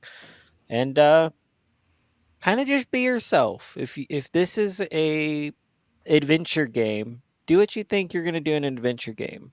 But Mhm. also, you have 40 people under your command. They have to send out and do multiple different tasks. So keep that in mind. But just take it easy and don't get hard feelings if you're just on your way back home with a cart full of gold and you get attacked by like 67 wolves and 3 dudes flying on horses casting lightning balls. Oh man. Chubby has a question. It says, so wait. I'm sorry. I call him Chubby Funster. He goes by the Chubby Funster. So it's like the Ohio State University. Like I don't want to forget the. Um, it's a title. It's not his name. But if you just say Chubby, it sounds like you're calling him Chubby. Anyway, Chubby says, so wait, if the GM is busy, I shouldn't ask them basic questions that I could find in the rule book? Shouldn't they tell me how the sleep spell works rather than me look it up myself? So Ross, how would you handle that? How would you handle breaking in some new guys, especially if they're just like blowing up your phone and you're like, dude, I am trying to have family dinner? I don't know. I have that going on right now with Traveler. Is an interesting uphill thing, right? Because in some ways, there are some things that are easier, but Traveler is 100% diegetic. If it's in the rule book, it's something that's happening in the world, like Yeah.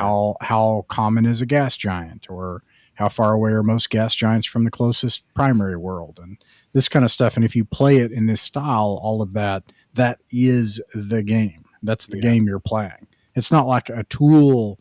That's sort of like our rules tools or our rules. If you play in this style, it's not a tool. It's no, this is what we're doing. So like It is world building. it's a really big barrier for people, and I haven't come up with a solution to that. Some people, we've talked a lot about this whole crew here. We had an AAR chat. Some people have said that you just got to dive in, and some people are going to bounce off of it, and some people it's going to like hit them, and then they're going to be shocked, and then they're going to come back, and they're going to get through that cognitive dissonance, and they're going to favor it, and other people are just not going to like it. Yeah. But like in Traveler right now, there's a guy, I hope he listens to this because I love his gameplay. I enjoy chatting with him. He's a friend of mine from Belgium, and he just had the worst luck ever, right? So like he rolls these folks. I think he had 4 deaths. We have a list of like the dead, right? Like we have like a list of all the dead people, and he's got like half the list. They all died in character creation. Oh man! Except for the last one. And then this dude, he rolls up. He rolls a guy, has 2 strength, 1, 2, and 3 decks. So I'm like, what is this? We had to think about like, are you like a small person? Like, and we kind of like went with that. Like, okay, man, this is a small person or something. Yeah. Like, here's the thing: in Traveler, you can carry a number of kilograms equal to your strength value. Okay. Right? 2 kilograms, right? So this bro, he cannot carry a rifle. He's like, what am I going to do? And then I randomly spawn everybody because I'm a bastard. So I just randomly spawn everybody in places. You can ask about like Testes here, the guy. We have a Muppet player here. He spawns like in the middle of a terrorist attack. Okay. Oh, man. Yeah, and like this other person spawned in a red zone, which was caused by someone present here. But anyways, a red I'm zone. gonna guess it was Jahan. No, not in this case. Actually, it was Glenn. Okay. Glenn is at fault in this case. Yes, actually.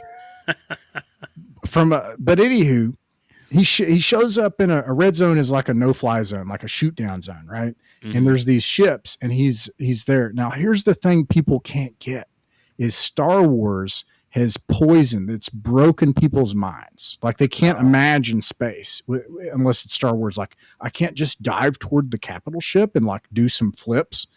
Spinning, that's a good move, right? Or whatever. Like I'll just do that.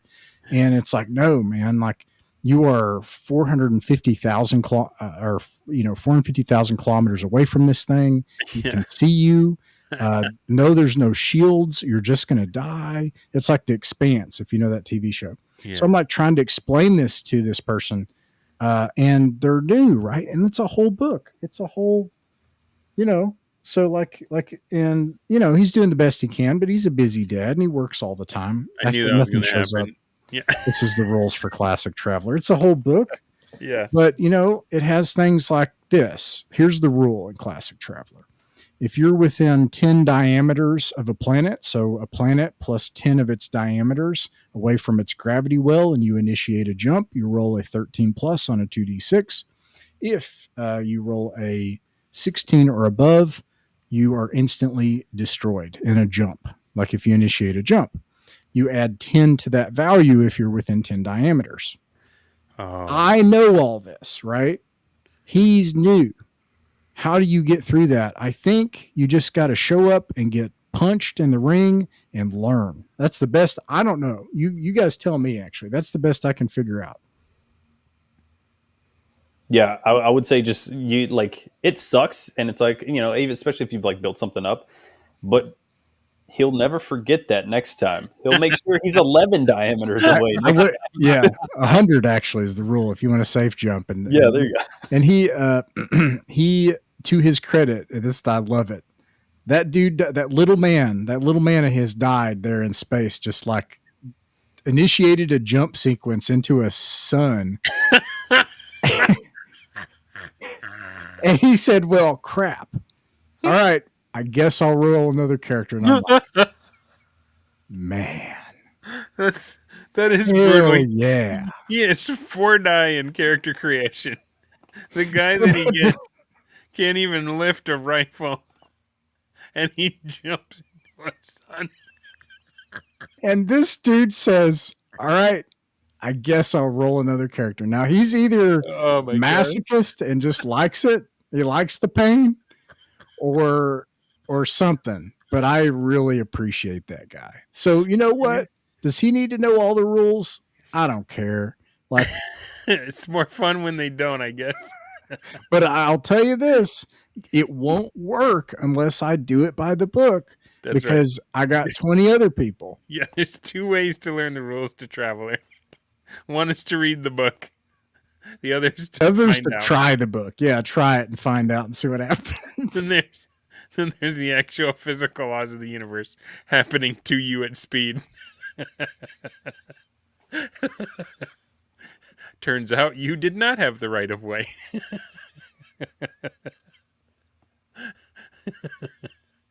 Oh, man. Whew. All right, guys. So are there any other secrets, any of the fog of war that you've got Ross with us now?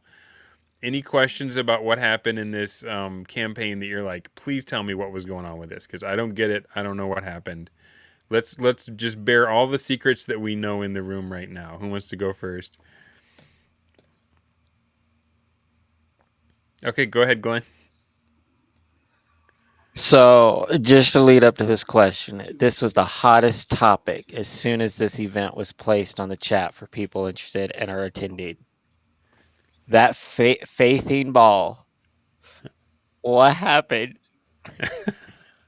Everyone here was at the ball. It was No amazing. one. It was like a fairy ball, like with it was a Braunstein Type 1, and you had a receiving line. So like my experience with balls of the fancy dressed variety, anyways, are like from the military, and so you have like a receiving line with honored, like distinguished hosts, like that you need to meet, and so then you introduce everyone to the host and everything. So I had a receiving line. That's how we introduced characters, and like characters were revealed because they didn't know who each other were. So like then suddenly like, oh, you're the Viking warlord. Right. So that was cool. Right. So then like all these characters knew each other, and then they would have, they would talk in the ball, and then I would take one and I would say, all right, you go to a smoking room and you're alone. What do you want to do? You want to do shenanigans? You want to pull somebody into the room? You want to just shank somebody? What do you want to do? And they can do that. And then they operate in these rounds where they could pull someone in, and they were cackling, right? Because like they would be in there like discussing plans, and all of a sudden someone would disappear, and then they would appear in the smoking room, and it'd be like, while you're passing by, you see so and so, right? And like, nice. And so they would have all these plans, and as part of that, you have a pacing. I think that this is important. Time. That's the secret ingredient to this whole thing that was needed. And the same thing works with this is I had timed rounds, and then like anyways, you have rounds, and then at the end of a certain number of rounds there'd be an event, and we'd get back together and something would happen, and then we would do that again. And so as the outcome of it, some alliances were made. The Viking warlord was offered to become the slave of the dragon by the dragon's servant, who Nostromo, I don't know if he's still here, but Nostromo sent that servant out to the Fethine ball. So then I was playing that, right? Again, off-grid tactic, right? Like, and he had to just let him go and see what happened, and I had to just play him. And so then he cast Commune, and then like revealed the dragon and its plans. And then the Viking warlord was like, screw you. Never mind. I'm not going to serve this dragon. I'm going to make friends with somebody else. The dragon subsequently came by, killed a bunch of people, destroyed one of his villages, and killed 2 of his players. Wow. Meanwhile, these 2 players are over there like, where did that dragon come from? Like, and they like had a battle with the dragon, right? Like, so, that happened. What else happened? I think that was probably the most significant thing. I think one of the players was a little slow to make alliances and was trying to play a little too safe. The fairies were the other group. They made an alliance. I think that was it. But the Viking warlord one was interesting. It resulted in, Nostromo, identity theft is no joke. It's surprising to me how many of these Braunsteins wind up involving a concert or a ball or a dance or some big social event. Like it just happens again. And there was a joke a while back about PromSteen. Like PromSteen. Well, I think it's like you said, right? Like a conventional game, it's like a bridge crew. You got one bridge crew, they're facing one way, and there's one thing. There's one team, they're going one way. A Braunstein is multiple teams facing inward. So the arrangement needs to be something, a Braunstein type 1 needs to be something like a murder mystery, or we had a pit fight. There were 3 participants here in the pit fight. Yeah, Jahan, Jacob, and Glenn. And we had a classic traveler like, what is it, Beyond Thunderdome? But it was like, I just called it like the Lightning Dome, and it was like on a radioactive primitive world, and they could like talk to groups on the near side of the pit and try to form alliances and stab each other in the back and stuff. But yeah, so you have to have an arrangement where you're all facing inward to the MacGuffin stone. Mm-hmm. And then you have to have time that paces that out.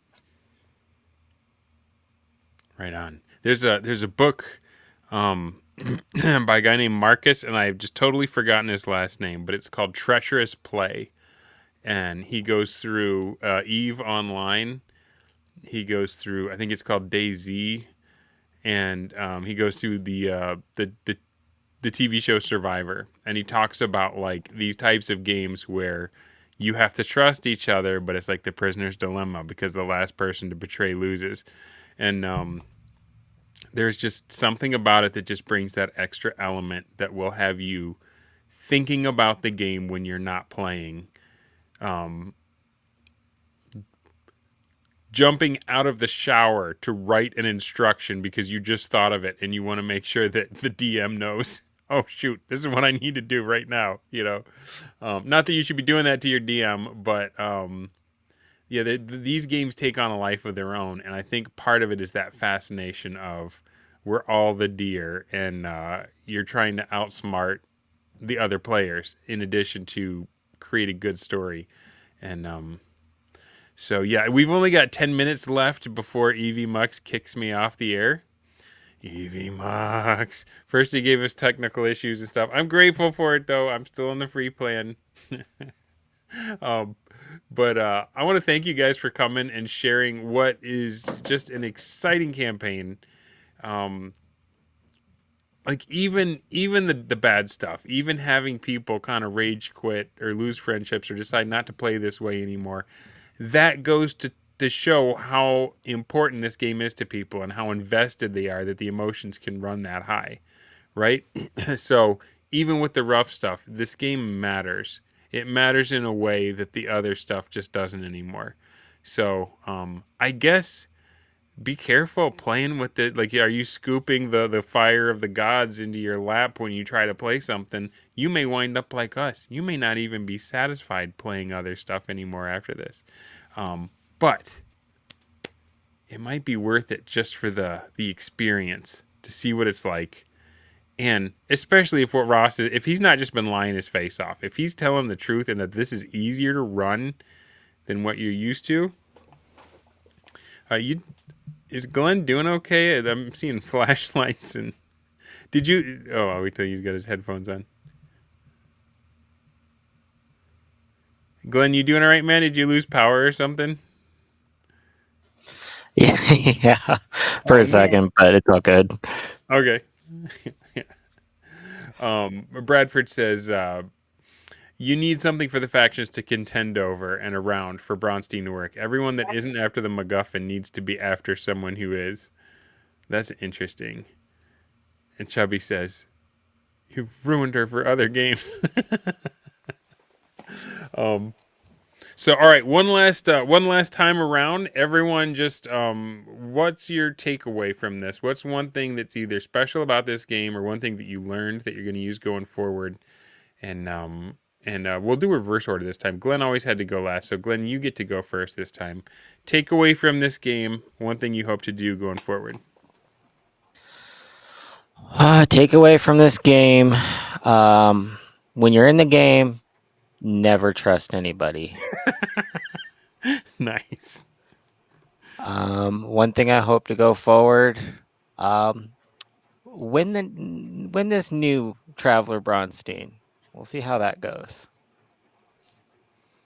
Rock on, man. All right, Ryan, you're next. I would say this is what they took from us. This is what D&D could have been like forever. It's not like me and my 4 friends. It's like a group of 30 people and you're a new guy joining and hey, you're at the new guy table because you're level 1, but you're looking at the guys over there who are level 20 managing armies and you're like, I want to be at that table. And then they call you over and you're like, hey, you're now a lieutenant. Like there's just so many levels that we could have had that we're just now getting back to, and we're realizing, whoa, this is a social game, not just like Monopoly. Right on, man. Yeah. Well said. All right, Jahan, what you got after that? Closing thoughts about the game, I suppose. I think, I won the game by playing very aggressively. I think I probably played too aggressively. I think I will tone back a bit in the Traveler game. in a lot of ways. Want to play a more chill game? Glenn's shaking his head. Uh, Ryan's no, going, you're Everybody's not. shaking their head, Well, but I who described knows? it. It's Who knows? like nobody's playing, buying it, man. No. Nobody's buying it. This I mean, happens it's like to You're me. not playing fooling Mario us. Kart I with an have adult. Like it's I just have a lot less plans, I would say, than I'm not going as in depth as I did in Swords of Wizardry. I'll play Uh, much safer. You guys don't have to worry about me. You can all trust me next yeah, time. yeah.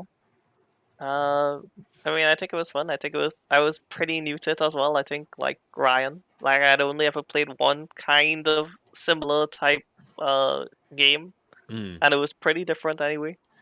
So I went into it basically new, which is probably also why I went into it looking at it as just a strategy game and not really as a tabletop game. Which, it worked out in some ways, I would say. Right on. All right, Steve.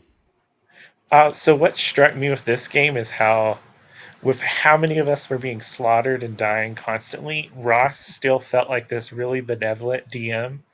When I was being shanked in the alley, he was like, every time I told him, okay, I want to do this to escape, he'd roll some dice and be like, oh no, I'm so sorry. Like I just envision him sitting there apologizing apologetically to all these people right before they get murdered, because I know he did that for me. Right on. All right, Ross, what was it about this one? I don't have anything to add. I really I agree with all of that, man. Especially what Jahan said, because I think that could be the key to the mindset shift. Because that's kind of what we're talking about, like John what's his name? McGowan? No, the Joy of Wargaming. Oh, Mollison. Man, there's a lot Mollison. of Johns in this hobby, aren't there? Yeah, it's a good name. John Mollison breaks it down as mindset shift, time, and patron play. Like that, these are three elements that are like you can add these right now. Like these are very practical and very comprehensible. And the mindset shift one, Jahan made it very practical. You'd be like, what if you just thought about this as just a completely different game? And everybody else had kind of said that along those lines too. And then what Ryan said, I think it's always bothered me. I had are we about to run out of time? We got 4 minutes. All right. Yeah, we're all getting the warning messages. my friend is he's a war gamer and like skirmish games. He used to be in X-Wing tournaments. He used to be on X-Wing podcast. Oh, nice. We formed a play club, and he came from X-Wing, the tournament circuit primarily. And I introduced him to Dungeons and Dragons 5th edition. Okay. He would talk about X-Wing, and I would say, man, X-Wing is so fun. Why can't we have this fun thing I have in Dungeons and Dragons and also X-Wing? Why can't we have X-Wing and then like in the Wing Commander video game, you like hang out in the bar after between missions? Yeah.